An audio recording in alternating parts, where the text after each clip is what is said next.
Азамат менен Бегимай кадимки эле айылда чоңойгон жаштардан.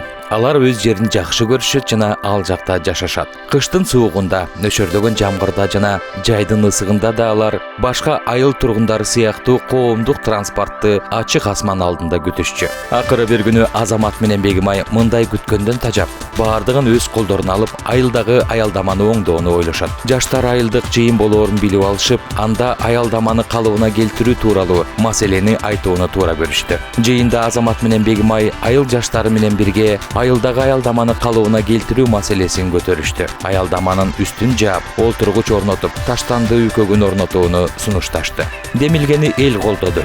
Айрым айыл тургундары курулуш материалдарынан колдоо көрсөтүшөөрүн убада кылышты. Ал эми айыл өкмөт болсо, аларды алып келүүгө унааны камсыздай турганын билдирди. Ошентип Азамат жана Бегимай айыл жаштары менен бирге айылдагы аялдаманы оңдоп алышты. Кийинки жыйында жаштар айылдагы таштанды маселесин биргелешип чечүү маселесин көтөрүштү. Айыл өкмөт башчысы жаштарга таштанды чыгарууга транспорт жагынан жардамдашты. Биргелешкен аракеттин натыйжасында айылда дагы бир маселе чечилди. Жаштар муну менен токтоп калбастан дагы бир демилгени көтөрүштү. Бегимай жана Азамат жаш балдар үчүн ойноочу аянтча куруу сунушу менен жергиликтүү жеке ишкер Асанга кайрылышты. Асанга жаштардын демилгеси абдан жакты. Биргелешкен аракеттин натыйжасында балдардын ойной турган жери пайда болду. Жаштардын демилгеси менен жигердүүлүгү жергиликтүү бийликтин колдоосуна ээ болсо, көп маселе чечилет.